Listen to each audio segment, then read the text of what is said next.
evening, everyone. Welcome back to Evermore YouTube channel. It's Chris and Mark back with a live aftermath, which is new. A new turn up for the books. It's normally just me ranting and musing in my car or on my travels or wherever it is that I happen to be in the world. But me and Mark are going to be here tonight because we've got a draw to make, which we've talked about for a while now. Very interesting if people actually still want this draw prize, but we'll get into that in a minute. But just before we do, we are live tonight. Jump in the comments, as I know a few of you have already. Remember to smash a like and subscribe. Help get us to the next milestone. All of you wonderful people who have got us past the 12,000 subscriber mark. This prize is for you tonight. Thank you so much. We don't always agree on the same thing, but we always have a nice conversation about Newcastle, whether we're up or whether we're down or whether we're in the middle somewhere.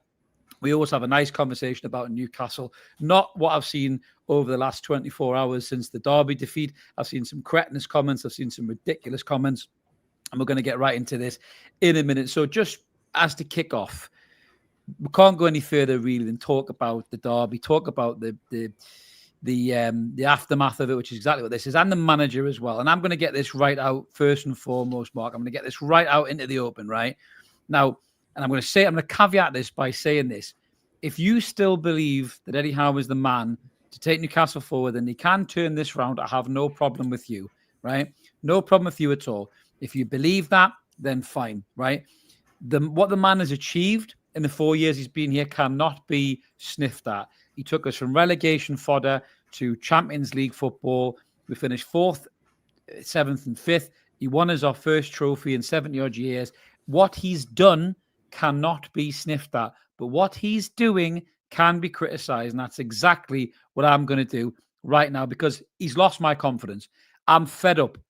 I'm fed up of seeing team set up in such a negative way. Sunday was the worst I've ever seen. That team went to the Stadium of Light and just rolled over and said, we're here just to show up. It was disgusting. I've never seen a weaker performance in the Derby from a set of Newcastle United players in my entire life. It was pathetic. And I've seen some rancid Newcastle United teams who couldn't kick shit down Whitley Bay Beach, let alone a football, into the back of the net.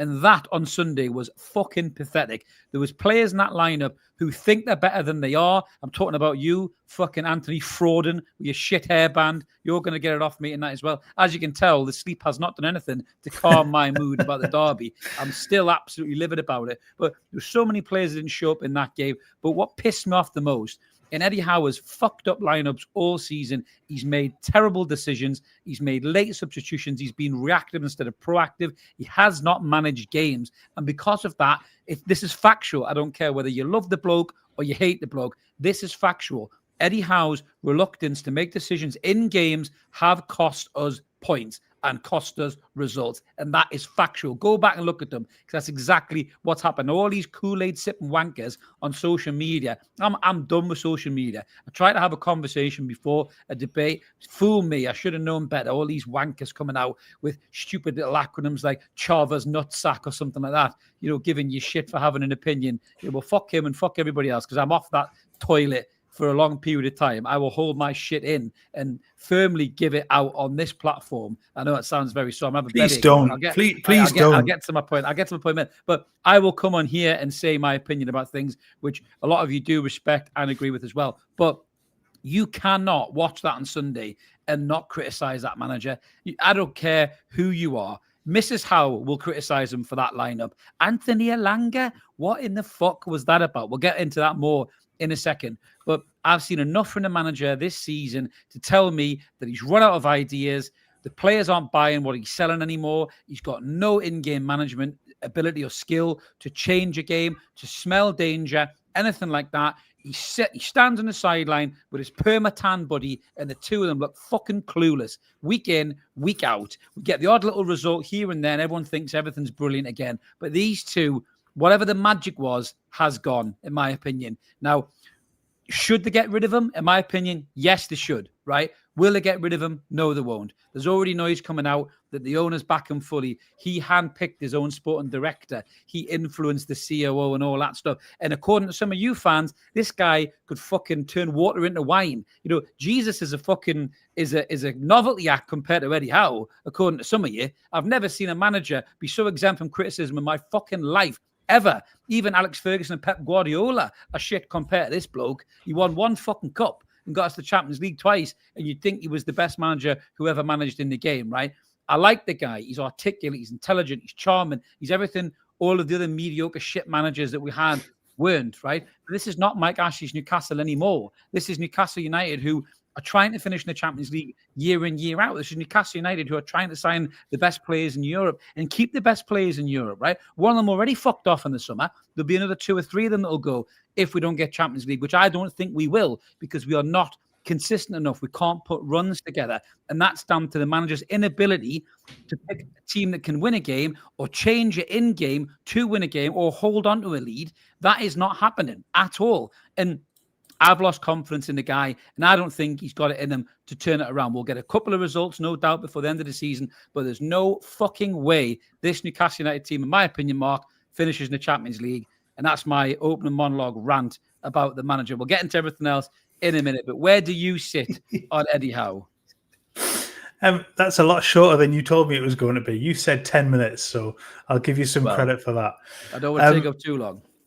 Look, I said it in the comments yesterday. I'm not there. I'm not in the out brigade yet, but I'm getting close because, and it's things we've talked about. It's things that we've talked about for a year or so. It's the in-game management. It's the lack of away form. If you only have to look at the away form of 2025.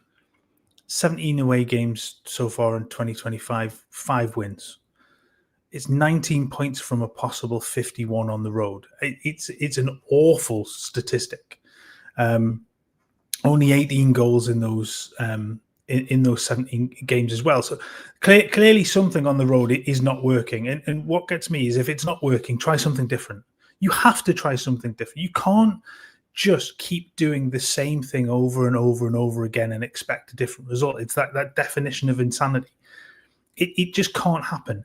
And bear in mind that as well, those 5 wins that I talked about that have happened away from home have been against Everton, who realistically you'd expect to go and beat, Leicester last season, who were relegated, West Ham, who was shocking, Southampton, who were relegated, Tottenham, who had a spectacularly poor season last season. And even if you take that to the 19 games of a half season, the previous 2 wins for that, and it would take it up to 19 games and 7 wins, which is nothing to write home about. But those previous 2 were against Manchester United, who were all on an all-time poor season, and another relegated side in Ipswich. So come against anything else, and Newcastle just struggle. And there seems to be a complete lack of understanding about why this happens. I don't see. You sort of see in the press conferences yesterday, and yes, I get from yesterday, he came out and said he takes responsibility for what happened yesterday. The players should damn well take some responsibility for that as well, because they were absolutely appalling. But Howe has to do something different. What happened at home cannot happen away, and he has to do something to change the mentality of that side that plays away from home, and he's not done it. I've said for 2 years, he can learn, he can improve, he can get better, he can make those changes, he can create or develop a tactic around what. It's not happening. I'm not seeing it, and this is I'm nearly there because the form this season. Yes, there were good results. You've a couple of good results in the last month against City and Everton. Always turn up for them. But they always turn up for the big games like City. They've done that historically under Eddie Howe. It's the other games they can't get their fucking arse in gear for, Mark. Exactly, and this again comes down to the way that he's managing it. And if the form this season have been so patchy, and it's even that if you look at the Premier League sort of. I guess home form. It's the performances more than anything else for me than the results. The performances, bar a couple of games this season, have been absolutely abysmal. There's something not working, and when he comes out and makes the decision to actually change something, and again, it's just personnel. It's not a style. It's not a philosophy about how to approach the game. It is purely just plug and play with players. To take out your 2 most creative and productive wide players at the weekend, and I understand that Murphy might have had a bit of a knock, which is why he was held back. Why the fuck have you not played Harvey Barnes? Like, he's the most likely to create something. He came on at the weekend. He came on yesterday, and within minutes had tried to put in a couple of crosses. He'd done more in 30 seconds than Anthony Gordon done in an entire hour. Anthony Gordon was dreadful yesterday. But how? And I say I'm close because I'm not seeing his development at the moment. I'm not seeing he can adapt what he does to bring the best out of these players, particularly away from home, and that's going to cost Newcastle massively because points, as we look at it, points per game, Newcastle's form is so far down at the moment. It's unbelievable. I know we've seen this before. I know we've seen poor patches like this before, and it's usually followed by a good spell. But that has to happen now. If you look at last season, when we looked at results and things, it's very, very similar sort of state of play. 16 games played, 6 games won. 5 draws last season, 4 draws. So they were virtually in exactly the same position last season as they were this season. What followed next was 8 wins on the spot, on the spin. That I can't see that happening this season at all with the way things are going. Well, I mean, to be fair, last season when this all happened, right, and we were asking questions about them then. A lot of fans were asking questions about them then, and rightly so. Which you got given right as a football fan to ask questions when things aren't going well. This weird kind of devout, you must support the manager no matter what type thing. It's the weirdest thing I've ever seen in football. It's like a cult-like status. I don't get it. I don't understand it. It's your God-given right as a football fan to think that lad's shit on the right wing and that lad should be playing, or the manager doesn't know what he's doing, or I don't like the centre half. You know, that's your right as a football fan. There's thousands of people in the stadium and millions of people at home watching that team. No way, though, they all have the same opinion of a player or a manager or even an owner, right? But this weird world that we live in now, if you seem to have an opinion that isn't their opinion, you're a Mackham, or you shouldn't be supporting the team, or you're an arsehole, or whatever it is. And it just doesn't make any sense to me at all. I mean, those players, right? Forget the manager for a second, right? It's negative tactics and everything, 100% costs us the game. If we go to Sunderland and we play anywhere near 30% of our attacking capacity, we win that game because Sunderland were terrible. Sunderland offered nothing going forward, right? They'd had no centre forward. Couldn't get a shot off. The midfield were passing the ball, but without any real threat. The wingers weren't providing anything. They were running around and they were very energetic. It wasn't hard against them bunch of useless bastards that we call Newcastle United. You could have had Terry, Gary, and the other lads from the Boozer after 4 pints would look more energetic than those fuckwits because they were dreadful, right? But if Newcastle just attempted to do something, right? And this is where I blame the manager, because Elanga is awful. Elanga showed nothing this season that showed in a game of that magnitude. I said, Mark, in the preview, I don't think he trusts Elanga to play in a game as big as that. And he did. And fuck me, was it a mistake? It was a huge mistake. Anthony Elanga had so much involvement in the first half. He couldn't pass it straight for 5 yards. He couldn't beat a man. He was getting too close to Livramento. He wasn't making any runs. You were like, 55 million quid we spent on this guy. And you're thinking, well, he's played, was it 14 Premier League games? One assist, no goals. What the fuck, man? Like, he's just awful. And the thing that gets me, again with Howe, I'm going to get into the players now because I feel like I've bashed Howe a lot. But, the thing that gets me with Howe, he picks the wrong lineup. He's negative, right? We had offering nothing in the game. Half time comes. He should be going, right, change things. Voltemada's terrible. It's not his day. Get him off. Elanga's awful. Get him off. Gordon's offering nothing. Get him off. Refresh them all. Wissa, Barnes, and Murphy. You start the second half with Wissa, Barnes, and Murphy. I think we're going to win that game. I generally do. But Eddie Howe, and this is the thing that blew my mind, Mark, he said he was happy with that first half performance. I mean, I'll bring you in, mate. What the fuck is he watching that we're not watching if he's happy with that first half performance? You've got mute. I can't hear you. Is your mic off? You got mute? It has. There you are. You're back. I didn't touch anything and it went mute. Sorry. I ranted so long, your microphone went off. It got in so long, my mic's gone off, yeah. I don't know. I mean, the only thing I can think of is he wanted to see playing deep without, try and counter Against wherever possible. Against But Sunderland, though, man. I get that they've played well this season, but they're a newly promoted side. This is your derby. This is the bread and butter of the football club. This is what everything's blood and thunder, and none of that happened. Sunderland came out and did that. It wasn't pretty, but they came out for a battle and they won the battle. I don't know what Howe can be pleased about. You saw Elanga's the prime example of this. Elanga came out. If you're having a bad run of form, just do the basics properly. But he was putting 2-3 yard passes out of play. He wasn't getting his head up properly. He was running into blind sort of patches. He wasn't doing anything of the basics and any of the basics right. And in a game of that magnitude, this is an experienced Premier League player as well. This isn't somebody any that's other managers got him off, Mark. Any other managers got him off at half time. Absolutely. He's stinking the joint out, man. Why is he not taking them off? That's what I want to know.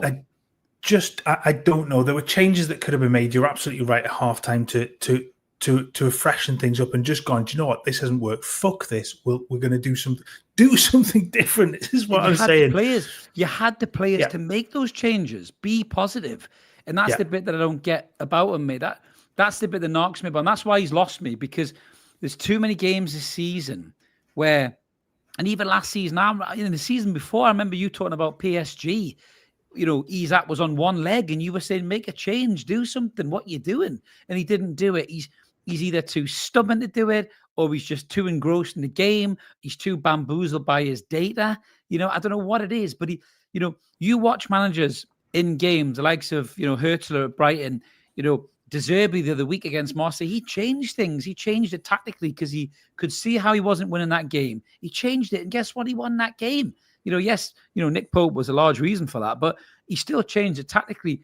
I watch Howe, and he doesn't change it tactically. What he does is he brings on 3 players to play exactly the same way as the other 3 lads who come off that wasn't working before. He doesn't change things. Like, for example, I'm not saying Voldemort had his best game, right? He could have said, you know what, Wissa, you go on, keep Voldemort on, I'll play him behind you in a withdrawn role or something like that and get him on the ball. He could have done something like that, because we were offering fuck all. If that had happened and Voldemort had gotten the ball and went, right, now I've got some time, little touch here, little touch there, little through ball to Vissa, gets a goal, bang, we're back in the game. Hello, come on, let's do something. But it's just negative. It's copy and paste game after game, and I'm done with it. I'm absolutely done with it. But parking it on the manager for a minute, I mean, Christ, I could just have an hour-long rant about the manager, to be brutally honest with you. But going into some of those player performances, and I'm going to start with the main one for me, the one that stunk the joint out probably more than anybody. And do you know why? Because I expected more from him. All of his talk, his little cameo half an hour against Burnley, his little cameo half an hour against Burnley. I thought Anthony Gordon was a disgrace in that game. For a player who wants to be the man, who thinks he's the man, who's, like I say, he's dressed like Nedved and plays like fucking Neville Longbottom on Sunday. Absolutely shocking. He didn't beat his man at all. Yeah, he beat his man once when he knew he was coming off, the fucking coward, because he wasn't worried about it going wrong. And then he's got the audacity, if you can throw up that post he put on, Mark, he's got the audacity to put this post up. I'll tell you something. If these lads pressed as quick as the fucking post, we'd have won that game at the weekend. All this social media shit, I get the Bruno statement after the game. I respect his honesty. But do you talking on the pitch, lads? But this from Anthony Gordon is tone fucking deaf. This is more ridiculous than your Andre Agassi fucking hairband. He says, totally underperformed today in a game that would have meant so much to everyone. We can only apologize, reset, and try to make it right on Wednesday, as he's sitting in his mansion with his feet up, probably with his fucking electric automatic fucking fire in his TV that comes from the roof that's worth more than your house. What the fuck is that about, Mark? Tell me what that's about. I was going to jump in there as well. Make what right on Wednesday? You don't make right a defeat like that and a performance like that right in a Carabao Cup game against Fulham. That is the most clueless comment. I get, right, I don't like them. I don't like the Instagram posts. Look, it's about modern day footballers. Yeah, it's all about that engagement and stuff like that. Bollocks to that. I'm properly old school in that form. I'm like you. I want my talking done on the pitch. But to come out and say that and say, well, we'll put this right. No, you've lost the room in that regard because you haven't read it properly.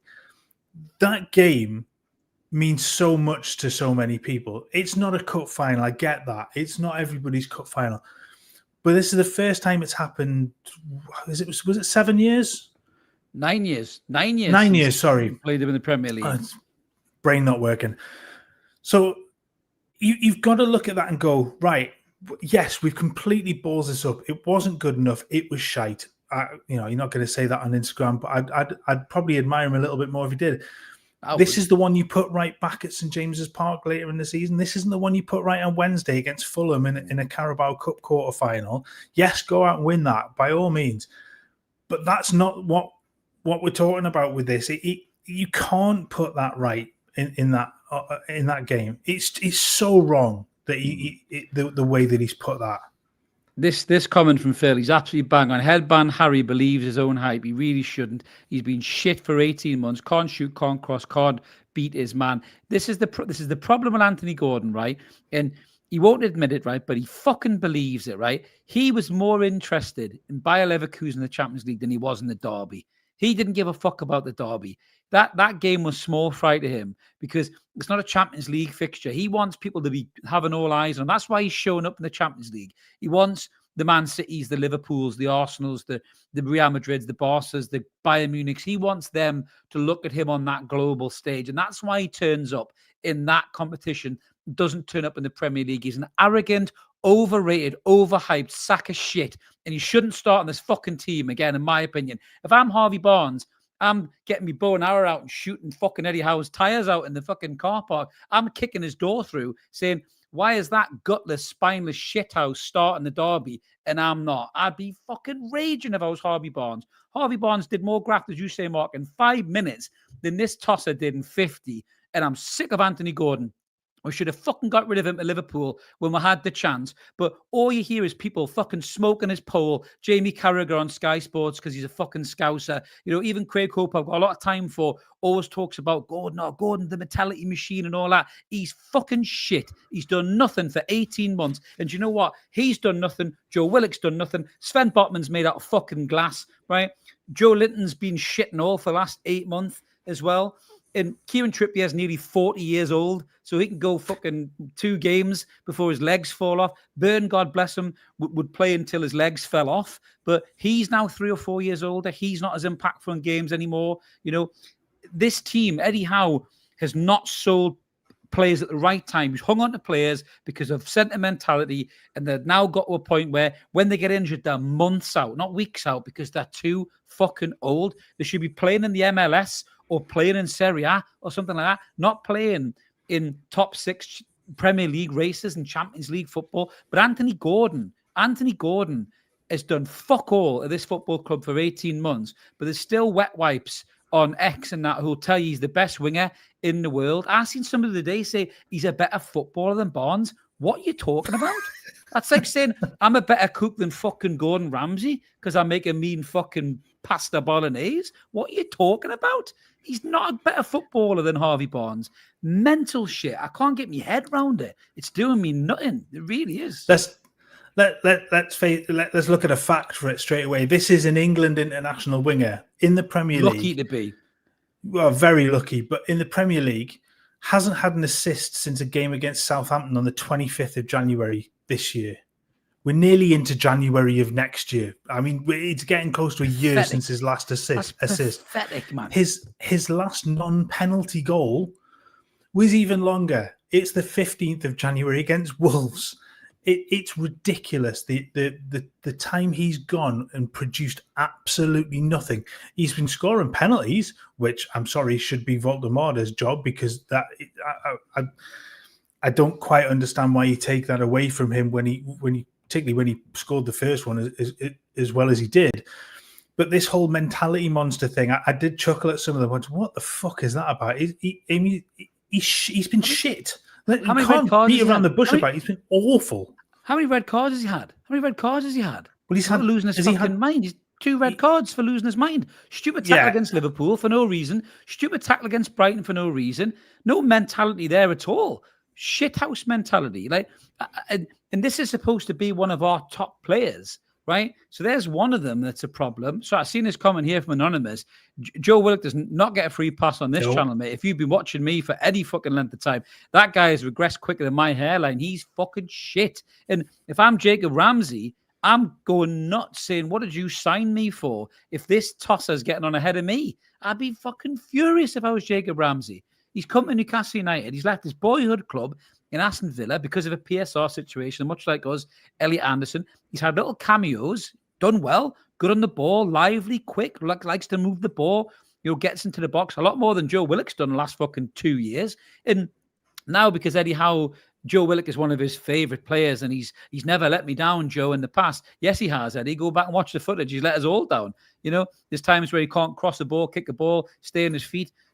He does one good move that holds his ankle. He's out for another 9 months, because he's made of glass. You should have flogged him when you had the chance. I put a post out the other day and I got attacked for it, saying, the business of this football club is not getting any attention from mainstream media. If Manchester United did this, they'd get absolutely destroyed, right? And I'm no lover of Manchester United, but we got rid of Elliot Anderson and Yankuba Minter for PSR reasons, and we kept Anthony Gordon, who was wanting to move to Liverpool, right? We kept Alexander Isak, who was making noises about going, and I know they were 2 of our best players at the time, but we didn't sell Callum Wilson when we could have. We didn't sell Mick Yamron when we could have. We didn't sell Sean Longstaff or Joe Willock when we could have. We didn't sell Jamal Lascelles when we could have before he got injured for the 95th time in his fucking career. All of these players that Eddie Howe could have sold to balance out, what was it, 70 million quid? And 70 million quid in football terms is really quick to achieve, really. That's 3 players you could probably sell for 20 million quid, and you're there or thereabouts. No, we decided to get rid of a really promising young midfielder who just started to show us what we all believed he was going to be in Elliot Anderson, and a kid that we bought for fucking 8 million quid, loaned him to Feyenoord. He was one of the best right wingers in Europe, flogged him to Brighton for 30 million, and both of those players walk into our team with their bollock hanging out. And people were attacking me, saying I didn't know what I was talking about. And this is the mental cult-like status of this football club. Now, that might not even be Eddie Howe to blame for that. That could be whoever was upstairs who made that decision. But when you sell 2 young players like that, who have got that much potential under the supposed manager who's great at getting potential out of players, and we've seen him do it, you can't tell me he hasn't seen those 2 young players and said, those kids have got so much potential. Give me them on the coaching pitch and I'll make them world-class players, right? And he's looking around going, but I've got Miggy Almer on, who can't cross a ball. Yeah, I'll keep him. I've got Joe Willock, who can't stay fit for 5 games. I'll keep him. I've got Sean Longstaff, who was terrible at the time. I'll keep him. I've got Callum Wilson, who's always injured. I'll keep him. And he's just went, I'll get rid of these 2 young players. He's been involved in that conversation, but he gets a free pass from the media for it, free pass from the Kool-Aid swiggers and the happy clappers from it. And I'm not buying it, because not only did that happen, he then went and blew money, 55 million quid on Anthony Elanga, who's awful. He couldn't cross the street. Never mind football. It's dreadful. Jacob Ramsey, who he clearly doesn't want, because if you're not playing him ahead of Joe Willock, then you obviously don't want the guy or you don't rate the guy. And Visser, who, was unlucky with injury, but that's 160 million quid. Newcastle have pissed down the drain on 3 players that we can't afford to do. And the buck's got to stop with somebody in that fucking picture. And as everybody likes to say, especially Jamie Carragher, there was no sporting director because 2 of them had went. The CEO was ill. So Eddie Howe was the man. So did Eddie Howe make that decision to get rid of those 2 players, Mark, and bring in those 3? Was that on the manager as well? Well, his fingerprints are on the summer, because the higher level staff aren't there. His nephew's was in charge of recruitment, wasn't he? So his fingerprints are across the Elanga deal, across the Ramsey deal, everything. He's spent that money. He's been pretty much half of the money that's gone out this summer has been Eddie Howe players. It's you can't look at that and go, well, they've been brought in by somebody else, so it's not his fault that he didn't want those players. I'm sorry, that's just not the case this summer. You go back to that. I'll always give them a little bit of a pass on the Anderson and the Minter deal. And I know you and me disagree with this one, and that's fine. But I always look at that and go, you can only sell what somebody wants to buy. And at that point in time, Liverpool know you're in trouble, so they're not going to suddenly come in and go, well, we'll give you the 60 million for Anthony Gordon. Nobody really wanted Sean Longstaff at the time. Nobody wanted Miggy Almiron at the time. Somebody would have took whether him. Whether there was any concerted effort. Exactly. So you might be having to sell more at less to make up that thing.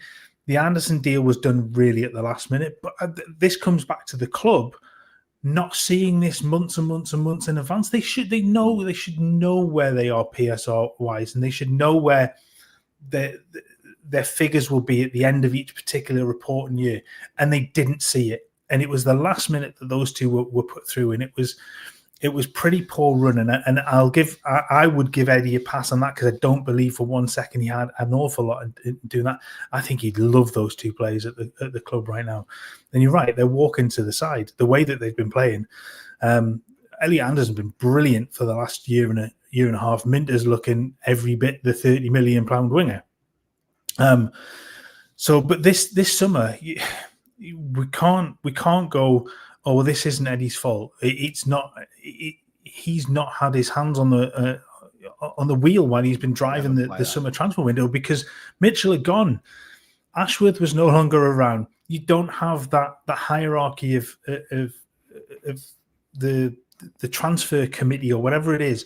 You have Eddie Howe. You have his nephew. You have the scouting network. It's up to them fundamentally to get that right. And with those two players particularly, I mean, let's give them some credit. Malik Chow, brilliant signing. Voldemort, I think will be a really good signing. Wissa, you probably in the end you overpaid for, but I think it was a necessary evil in that regard. But those two, 100 million on those two. One has been absolutely shambolic, and the other one, I don't understand just what's the mentality of not even giving him minutes. Why bring on in the game when you want that driving forward, get the ball forward, get a player in and around the box? Jacob Ramsey over Willock. I just don't understand why you would spend the money on him and just not use him. Well, it's funny because the Geordie Journos, who I'm a big fan of, I watch the lads all the time. They're top lads. Met them a couple of times as well, good lads. And Liam Kennedy had said that before Howard moved out Richie and Dummett, he wanted to give them new contracts. It was the club that said no. I think it was possibly Ashworth that said no at the time, and that might have strained the relationship between Howe and Ashworth at that particular time. But why in the fuck would you have gave them two contracts? One's just retired, and the other one's playing for, what is it, Portsmouth or something now, or whatever? Good servants at the time for the club. But every player has their time at the club, and it's time to move them on. Doesn't matter how good they are. Frank Lampard at Chelsea, arguably their best ever player, their greatest ever goal scorer. Steven Gerrard at Liverpool. These players have their sell-by date. Everyone has a sell-by date. And this is the problem with Howe for me. You're looking at the back. We're out of defenders now. People just put a comment in before. And I'm going to kind of jump around. This is going to go, it's going to be like one of them flashbacks from TV shows here. We'll have to change our clothes or hairstyle so people know we're jumping back and forth. Or make a noise like, whoop. So we're jumping all over the place here. But Dan Burn was excellent for when he was on the pitch at the weekend. Not many people try, but Dan Burn tried. He threw himself, literally gave his body to try and stop Sunderland scoring goals. And that's what ended up getting him hurt. But I said it in the post-match, didn't I? Absolutely fucking disgusting by the medical team and the manager for letting this guy stay on the park. He's now got a broken rib and a punctured lung, is what they're saying. And he come off, bless him, he looked, he said, I'm fucked, right? But they should have made the decision there and then. And we had this with Sven Botman and his Achilles. Sven Botman's never been right since that injury. He's never been right. And who the fuck is on the medical team in Newcastle United allowing these players to put themselves in a position where they're going to get even more hurt?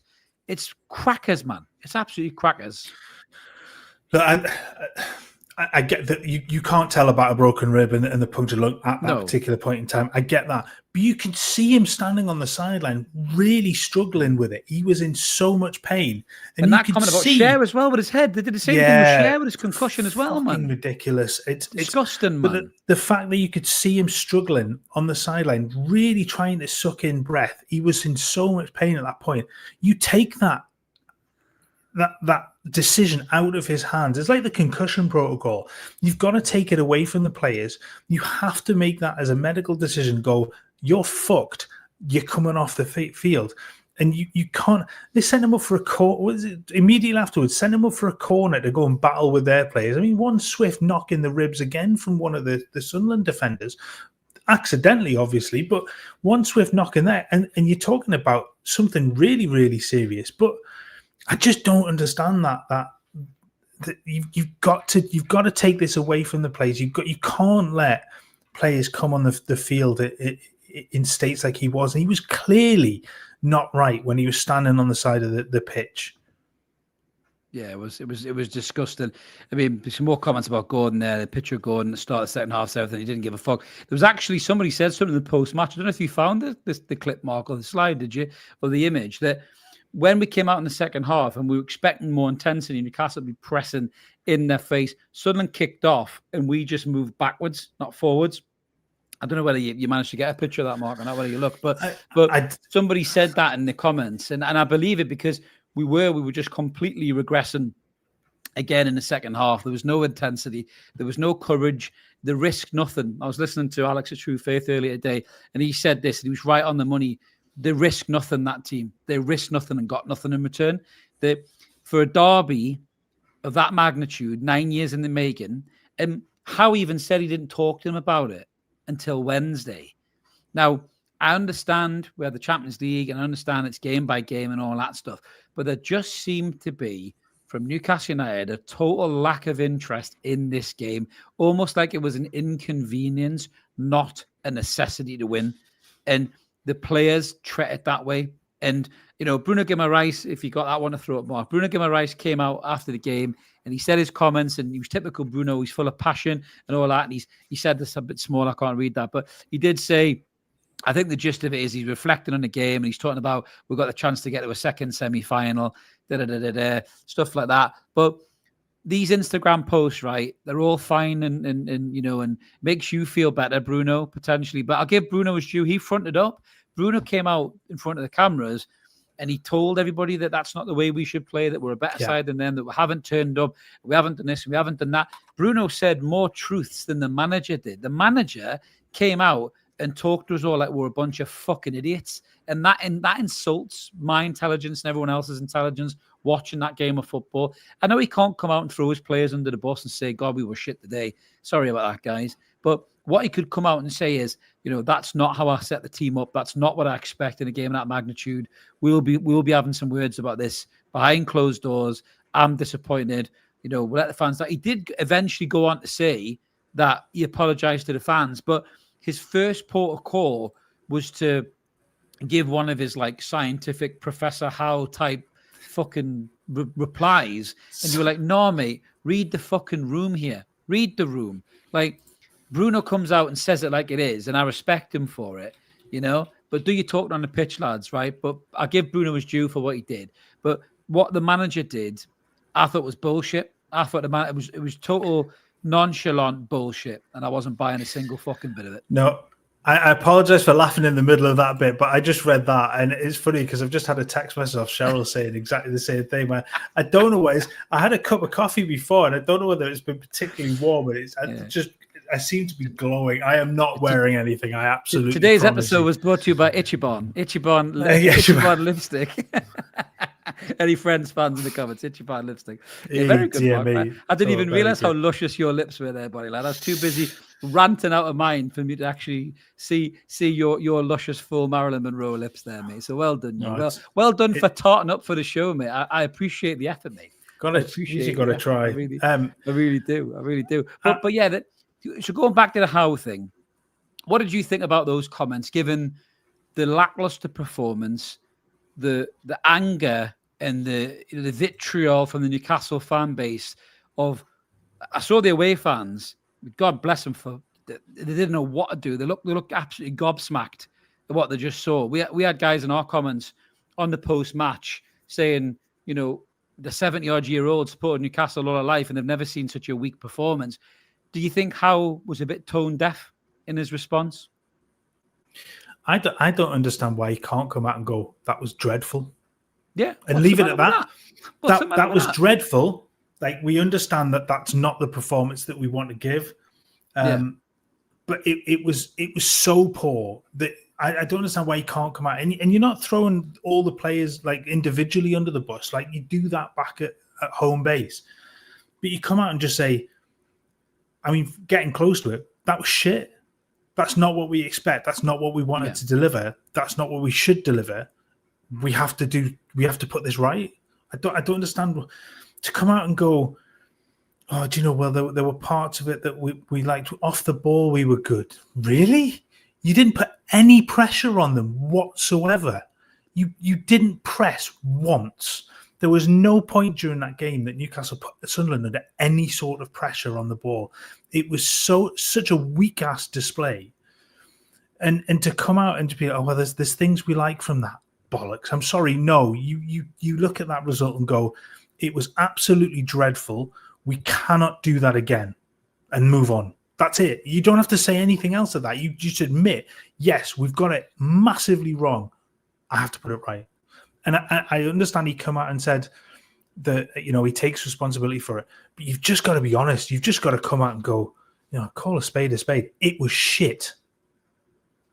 No, absolutely. So I was just getting rid of some melt in the comments who said, you're not a doctor. I've got a PhD in bellends, and I spotted you from a mile away, mate. So flick, off you go. Go and happy clap away in the corner somewhere. Just to kind of on that point, though, no, we're not. But you can see a guy stand on the sideline, clutching his ribs, knowing he's in massive amounts of pain. And if we can see that on the fucking TV or from the ground, the fucking medical staff can. But the bloody well should do. But yeah, I think I've sworn more tonight. You have. I think I'm getting it out of you, mate, because I'm so angry. But yeah, I mean, I think that the whole thing, going back to the thing about the manager before we get into the rest of it, but the thing about the manager is, you know, like I said, I think it's time to move him on. I think he looks devoid of ideas. I think the magic that he once had doesn't appear to be there anymore. I think these players aren't responding to what he's doing anymore. I think largely because the squad has grown stale, which is what I want to move on to. The squad has grown stale. He still has players in there that were here when he took the job on to start with. We've had 4 or 5 windows or something since then. We've still got players like Jamal Lascelles in the squad who may even get game time now because of the lack of centre-halves, because of the injury to Byrne and the injury to Botman. We have not rotated and improved that squad enough in these windows. Yes, some players have gone. Longstaff's gone begrudgingly because Howe didn't want to get rid of him either. Wilson's gone again begrudgingly because he didn't want to get rid of him either, you know, and Dubravka as well. But you have to rotate these players. You have to move players on. We are now staring down the barrel of most of our defenders are in their mid-30s. You know, you've got Trippier's 35, Cher's 33, Burns 33, Kraft's 31. You know, was it Lascelles? What's he? 30? Is he 32 as well? 32. 5 of your defenders are in their 30s, man. Like, what is the damage? You know, yes, you got Tino Livramento, Lewis Hall, who are in the kind of, you know, 20s, 21s. You know, Sven Botman's 26, but made of paper mache. So therein lies the problem. You 3 of your defenders out of your whole defensive unit are only under 30. He's not moving players on enough. He's not adding freshness to this squad. Look what Lewis Miley's brought to this squad over the last few games. Look what he's done. You know, Joe Linton's been really poor for 8 months. Let's get it right. He's lost the ball loads. This physicality that we always associate Joe Linton with has not really been there. Players have worked him out. He comes charging at them, but knock a few quick passes around him, and he can't get near them. So that physicality thing is completely nullified by technical good players in the Premier League, and loads of teams have got them. You know, look at Harry Wilson for Fulham. Look at the way he moves the ball. We're playing them, you know, on Wednesday. He's a good player. You've got Adam Wharton at Crystal Palace, one of the best midfielders in the league. You know, Forest have got Anderson. You know, even Man U have got Bruno Fernandes, who I fucking hate, but he can move the ball around a player. Joe Linton's steaming at them like the fucking water boy from Adam Sandler movie is not going to do now. They're just going to pass the ball around him. So at least with Lewis Miley, he brings you a little bit more technical play. Little triangles can form between Bruno, him, and Sandro. But Howe's not even gave that much of a chance. Miley's only been in there by default, really, because he's come in through injury and opportunity, but he's grabbed the opportunity. And, I thought Miley did all right, at the Derby. Didn't do great, he did all right. But I just think that this team has grown so stale, Mark. It just needs freshness. It reeks of stale old bread. And it's the manager so fucking precious, and he won't move players on, and he won't bring players in. And where's the young youth coming through? Look at Man City. Look at the youth they've got in that team. O'Reilly and players like that, man. What are we doing? We'll sign these exciting young players, and they never get a sniff. They never get a sniff. Why? I don't get it. No, I get that the argument. I suppose for City is that they're years ahead in their development as the club, and I get that point of view. But when you've got players, and especially like Miley, who broke onto the scene really, really well 2 years ago, and he kind of probably shocked us all a little bit. I know he'd been really highly rated from playing for the youth side and stuff like that. So maybe he's not so unexpected. But to come into the first team when he did and perform at the level that he did, especially in the Champions League as well. But then you go, well, you've shown you're good enough, so you should stay. He's then had injury problems and stuff like that. But then the reluctance to then bring him back, the reluctance to bring him into games where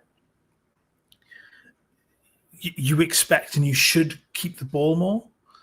Again, the weekend, that was, I mean, the one thing about it is keep the ball, just keep the ball, and giving it back.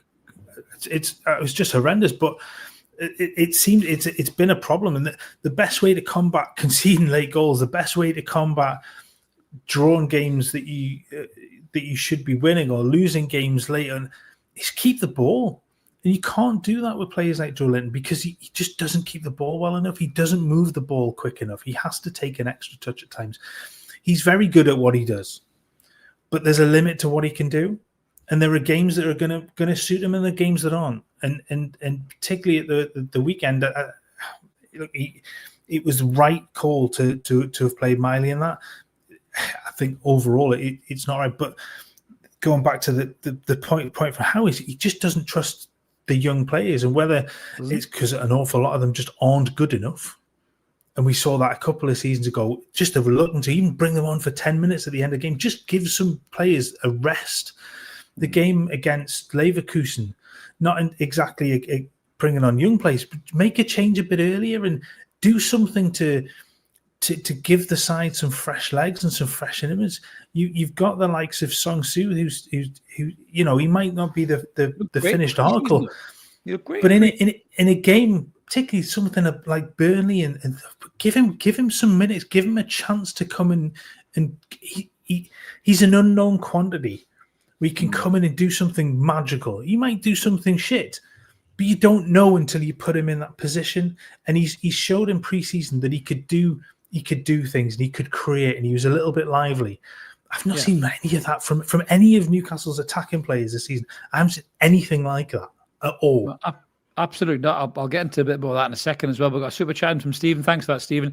Bruno, I think, gets it. He knows that it's gone stale and is looking increasingly worried. I totally agree with that. Maybe that he's wasting his time here. He looked hurt and embarrassed and angry at full time. He did Bruno Guimaraes. He really, really did. I mean, he looks like he gives a fuck, Bruno, which is more than can be said for the likes of Anthony Gordon, for certain. I mean, honestly, if I was in charge, I'd tell you something. See Elanga and Gordon, if I was in charge, I'd be telling those two that they're in the under-23s this week, and I'd promote two young kids from the under-23s to the squad for the Fulham game.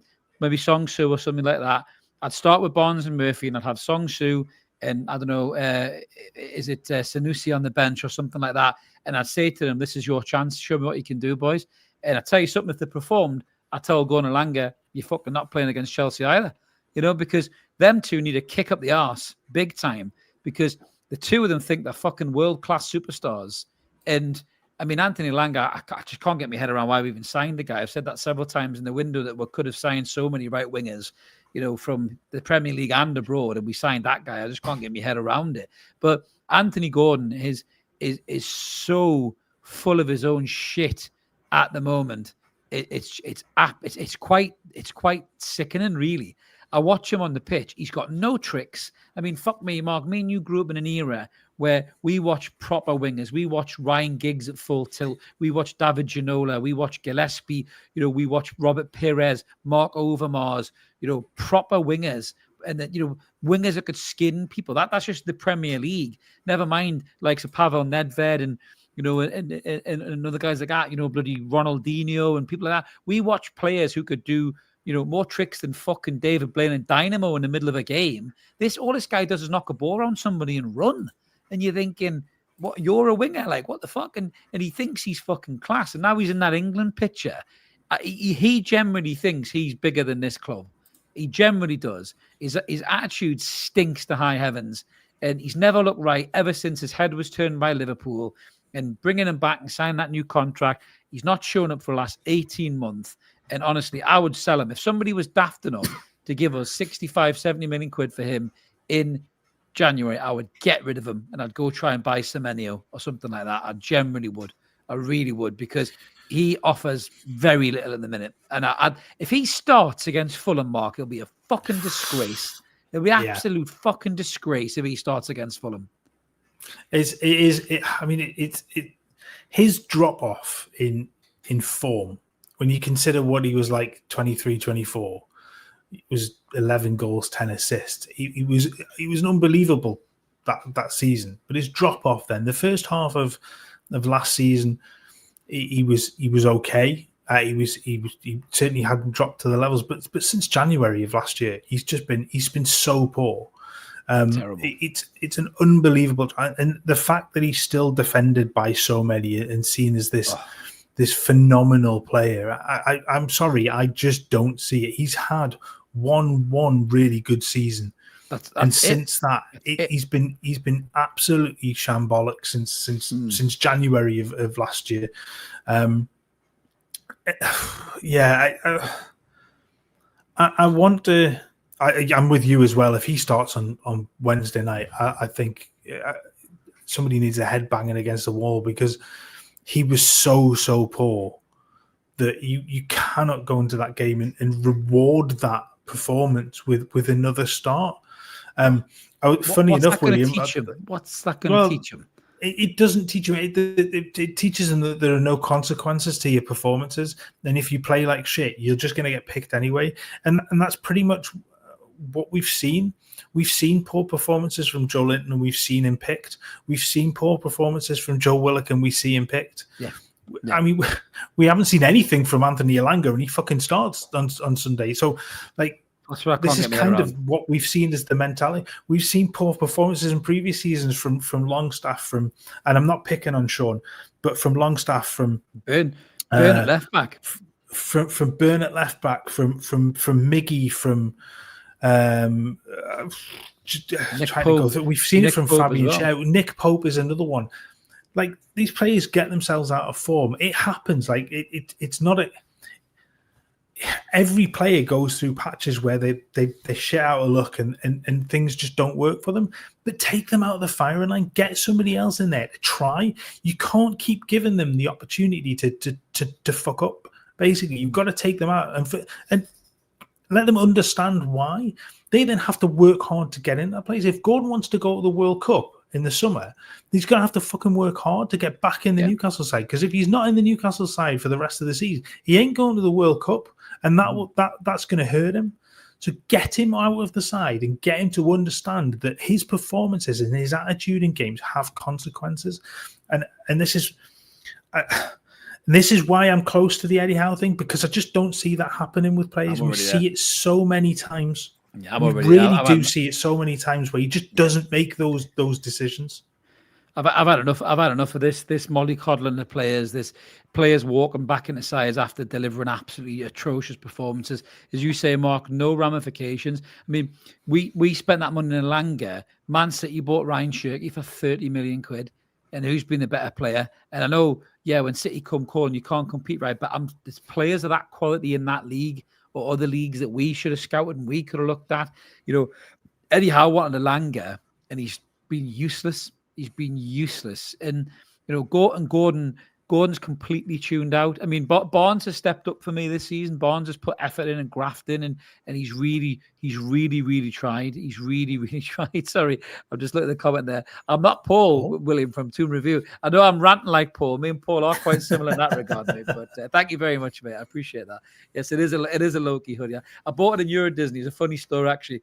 Went to Euro Disney in October.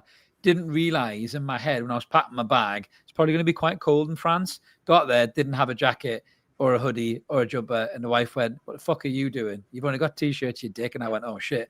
I had to go to a shop and had to drop 40 euros on this hoodie, mate. So so there you go.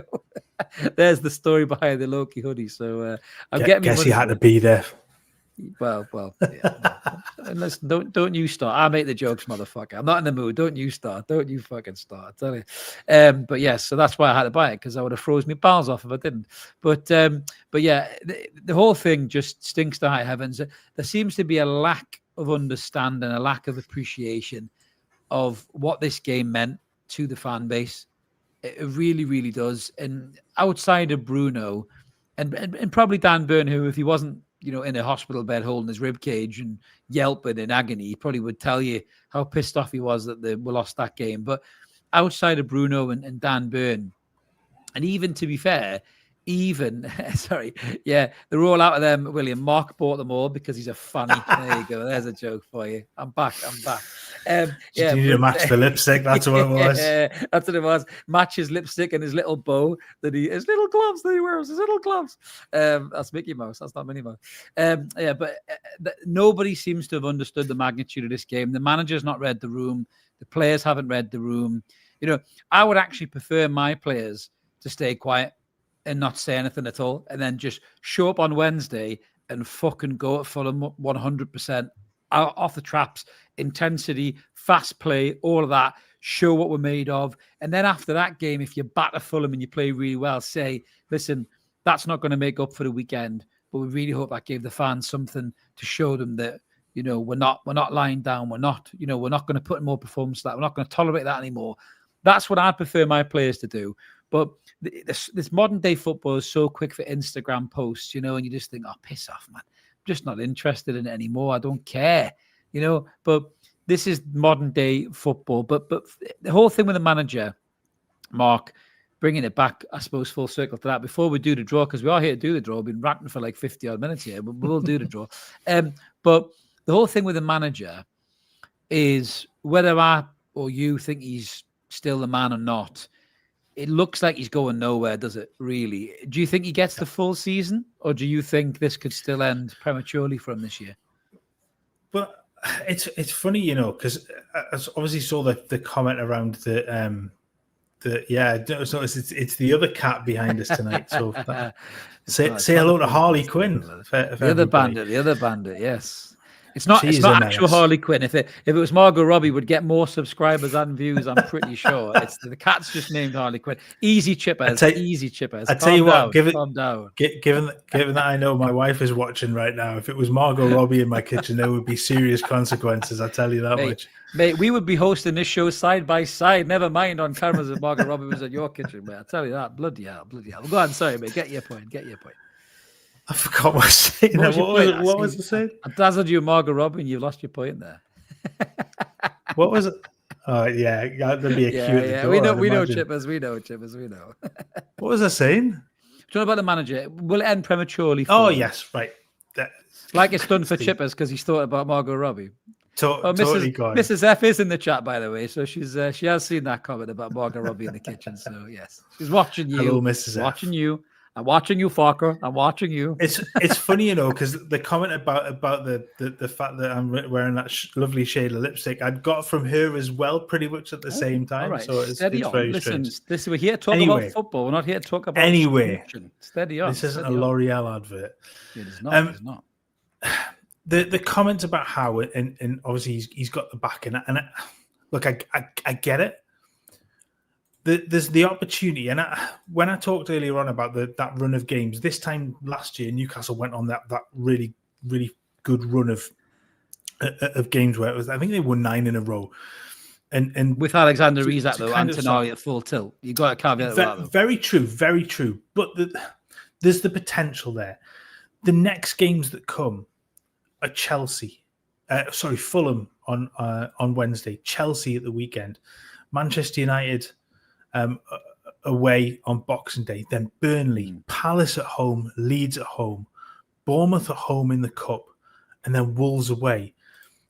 Winnable games when you say them out loud, but there is the potential there to have that run again and suddenly end up in that European conversation again. It's thanks, Chippers. You've got to stop this because I get distracted by the comments too easy. He does. He's like a cat chaser when I'm laser pointers. He's like, comments. Gone. There's the real possibility that you could go on that run and get the club get themselves back into that European conversations. Equally, Fulham have been in decent form, and they could, if Newcastle aren't up for this on Wednesday, Fulham could spring a surprise in that. Chelsea are complete Marmite at the moment. They go one way or the other. They're either really good or terrible. If you get them at St James's Park at the weekend, they could come and turn Newcastle over. Equally, it could go the other way. Manchester United are a box of frogs. They've dropped. It's 4-4 tonight for them. They're such a weird side. They look brilliant at times, and then look. They were shambolic the first half against Wolves, and yes, I know it's Wolves, but the second half, they look really good. The times tonight in the game, they look very good. But then they conceded 4 goals again. But there's, again, at Old Trafford, on Boxing Day, it's, you can see that going the wrong way. Right. If you come out of the next run of games with 3 or 4 defeats out of 5, is the writing on the wall at that point? Because you're going into a transfer window period and then back into European games, and then there's some big games coming up. There's the Villa home at the end of January. There's then away to Liverpool. Then there's Brentford, Tottenham, Man City. They don't get any easier, and I think the run over Christmas is almost quite kind. But Newcastle have to win those games, and if they lose a few of these over this period, especially over this next 6 or 7 games, then he could be in real trouble. Yeah, well, as Crotty says there, this team can't put a run together. They haven't got the minerals for it. I totally agree with that. Just coming there from Burn the Heretic. Yeah, the Premiership rules did force us not to wear the black and white shirt. I think it's M22 rule or something that says there has to be distinguishing factors between the two strips. So that's why we had to wear that blue shirt, and it was dreadful, absolutely dreadful. And it's just a Premier League rule that's probably been created by some money men within clubs who just want to make more money for selling third kits. It's absolute bollocks. Bruno's Magic Hat says our owners will take forever to get rid of Howe. Nothing they do is immediate or ambitious. They're nowhere near the level of the Man City owners. I fully agree with that, Bruno's Magic Hat. I think they are completely distant. They're more interested in Jake Paul fighting Anthony Joshua than they are in Newcastle United, to be brutally honest with you. But regardless of what people will tell you, Luke Edwards will tell you to calm down. Everything's going to be okay. Thanks, Luke. I'm glad you've told me. Look, I feel much better. But yeah, I think this team struggles to win a lot of the games you've just mentioned, Mark. Too inconsistent. The manager's too stubborn with his tactics. He won't refresh the team enough. He doesn't make decisions in game before things go wrong. I think this team is destined to finish mid-table. I think, as grim as it sounds, and I'll do the Fulham preview when we finish this, be a late one for me. I think even if we beat Fulham, which we might do, we'll probably get Arsenal or Man City in the semis and get put out then. So we'll be out at the Carabao Cup in the semi-finals. So there'll be no European football there. I don't even think we'll beat Bournemouth in the FA Cup because they've got a hoodoo over us. I think they'll beat us then. I think if we're lucky, we'll get in the Champions League playoffs and probably get beat then as well. And then we'll have nothing to play for. And maybe then we may see a return to Newcastle have improved Premier League performances because Eddie Howe will have that infinite time that he has on the training pitch because he's a Monday to Friday manager. I don't think he's a manager that can manage European football. I don't think he's got it in him. I think he wants too much time on the pitch, the grass. He wants too much time on the training pitches to implement his ideas. And I think that's why things are going wrong fundamentally. And that's why he's not an elite manager, as I said a few weeks ago, because they can manage those time scales. He can't. What actually that brings me onto a little point that I sort of had in my head, and I didn't know when to make it. And actually, you've led me into it, so thank you. I get that there's the We're on till 1 o'clock, guys. I know we'll be here until 3. Yeah, sorry. Marks on the ramble. If week to week, it's Sunday, Saturday, Wednesday, Tuesday, whatever. One game a week, two games a week. 2 games a week. He's fine with that. He's fine with that. There's not the time on the training pitch. I get that between, but surely in a game like lead up to the weekend, this is weeks in planning. Are they doing video sessions of players? Are they looking at players like Langa and sitting them down and going, this is where you're going wrong. This is what it can't all be done on the training pitch. You have to show an awful lot of people what they're doing wrong in order to get them to put it right. And if you're not showing them, and these players aren't hypercritical of themselves, and a lot of them are their own worst enemies in that regard, but for some, you have to sit them down. You have to show them what they're doing wrong. Are they doing this? I mean, that's a genuine question for me. Is I know other managers have huge sort of video sessions and stuff. Unai Emery is notorious for them, and they don't have to go to that extent. But are they sitting down and going through and reviewing an entire game? Were they going to sit down and go through the game at the weekend and go, "What on earth are you doing here? Why on earth are you in this position? What are you?" Is that happening? Because that takes away some of the stuff that you have to do on the training field. And you can show them those things. Yeah, I agree with that, Stephen. I don't think they will sack him mid-season. I think Anthony Gordon's watching Love Island reruns or possibly Welcome to Derry, which I just finished tonight, by the way, which was awesome. If you haven't watched that, if you're a horror movie fan, if Mrs. F is in the chat, I know she's not, by the way, but that is a great series. Welcome to Derry. Watch that. It's absolutely brilliant. But listen, we've kicked off a lot about this. As Croc says, please like the stream if you can, guys. It really helps us get the old algorithms moving and stuff. It's been a bit therapeutic tonight. I hope you've enjoyed it. I hope you feel a bit catharsicism here, ranting and raving about what's going on with Newcastle United, because it's okay to have doubts about the manager. It's okay to have doubts about the players. It's okay to worry what direction the club's going, and it's okay to worry about, if big-time players will stay, if big players will come in January or the summer. That's all okay to feel those ways. It's your right as a football fan, and equally, it's okay for you to still have faith in the manager, to still trust that these players will turn it around. It's up to the manager and the players to convince me and fans like me that I'm wrong and they're wrong, and that these guys can still deliver. And it's up to the player and the manager to convince you that you're right, to back them and support them and still believe that they're able to deliver. Fundamentally, this all falls on Eddie Howe and those players to deliver a body of work at the end of the season that we can all be proud of and say, hey, well done, Newcastle United. That's where we want you to finish as a fan base, and that's where we want you to finish as a club, and that's where we think we should finish. But at the minute, it doesn't look like that's going to happen, sadly. So that's kind of my closing on that one.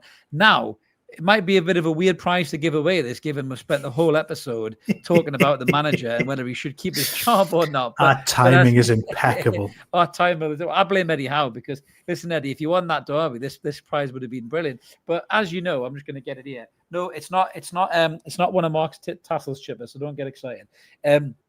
This is a signed photograph of happier times when Eddie Howe won the Carabao Cup, a signed photograph in a frame already. So if you want to take it out the frame and throw darts at it, if you're Howe out, you can do that. If you want, entirely up to you. Just be safe with the dart. And also alongside that, you can have the Carabao Cup winner's medal. I will put it on to take me back to happier times. There you go. I took this off Alexander Isak when he wasn't watching. No, I did not burgle his house. I'm only joking, Alex. I did not burgle your house. Yes, I got this from the time. Don't say, I was going to say, given his history, don't say things like, Jesus Christ, you're going to have someone at your door. I know. The coppers will be knocking on my door. Oh, my box room is some wanker called me on X. It's not my box room, actually. It's my open plan living room kitchen. You fucking dick. You probably live in a box room. So is this also the one that was suggested you were 50-year-old? Was the one suggested I was 50s? Yeah, apparently so. Oh, that's just what his missus gave me out of 55. That's what that was. So yeah, so that's the prize, the 12K subscriber prize. So Mark is now about to go to the draw. The lovely Debbie McGee. If anyone's still with us, it's 20 to 11 at night. Go on, Mark. Do the draw. Well, there you go. I have the names in the hat. for the giveaway. I don't know whether anybody can actually see this. It does look rather small on my screen, so I'm just going to go into the other one. That's what she said as well. Hey, cold. enough of that. So stop everybody who a tallywhack a tassel on it, mate. It'll get bigger. Easy. Everybody who commented Carabao on the video on the 12,000 giveaway video has been entered into this draw. So without further ado, I am going to just click and see who wins.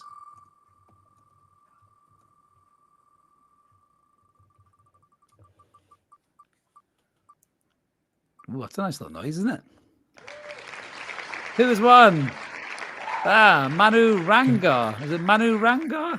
I hope that's not Manu Rangar, but yeah, Manu Rangar. If that is the way, that is a regular listener. We do see them in the comments quite a lot. So if Manu Rangar is in the chat, let yourself be known. And if you're not in the chat and you're watching us back on a rerun, drop us an email on Evermore. No, you are not Chippers. I can see if it was you, Chippers, it would be the easiest delivery I've ever got to make, mate, to be fair. I've only got to walk up the road, but it is not you, sadly, Chippers.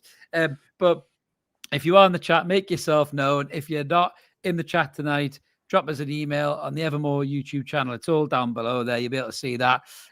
Drop us an email and give us your details, and we will get that prize posted out to you. But yes, I feel a little bit better, Mark. I feel like a bit of a weight's off my shoulders a bit there, so I feel marginally better.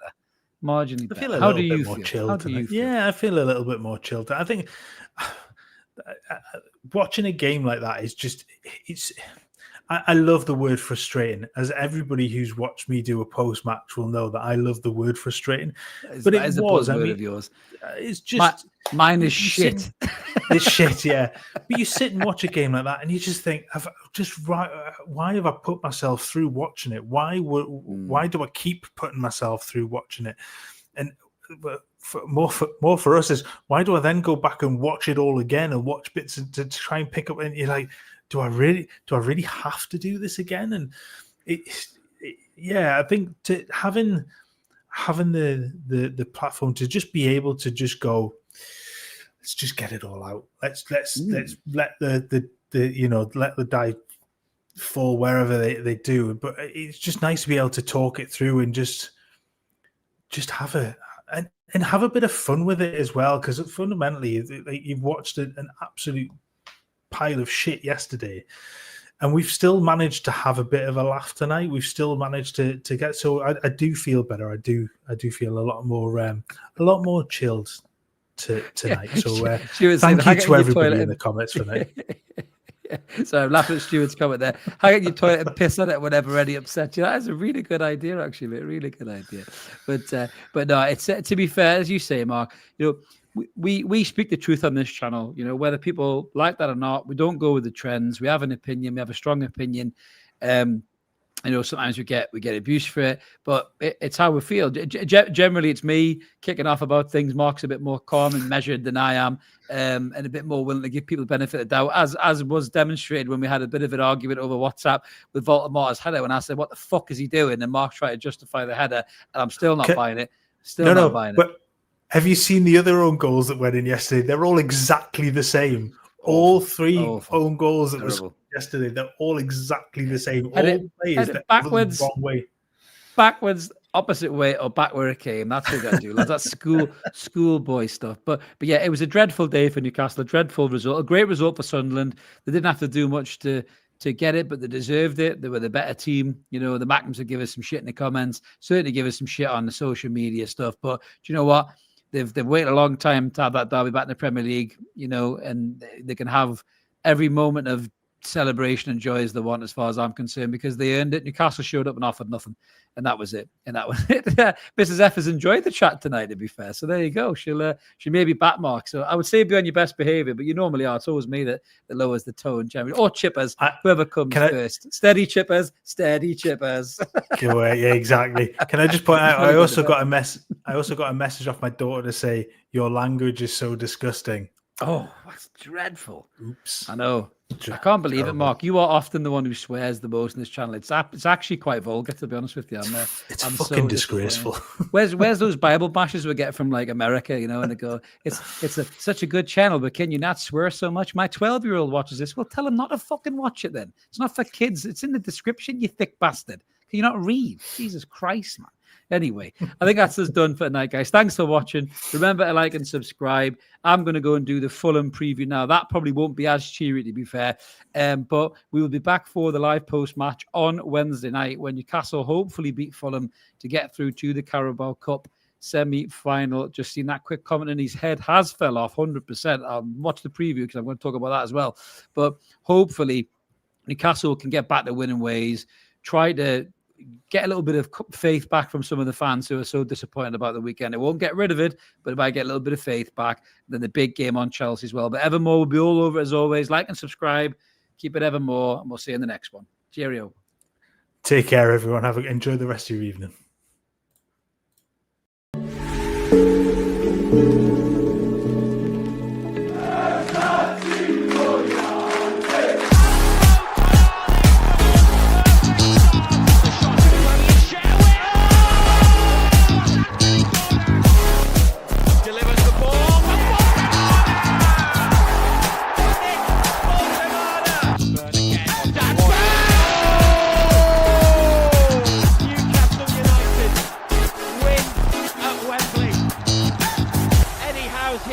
Celebrate. They have done it.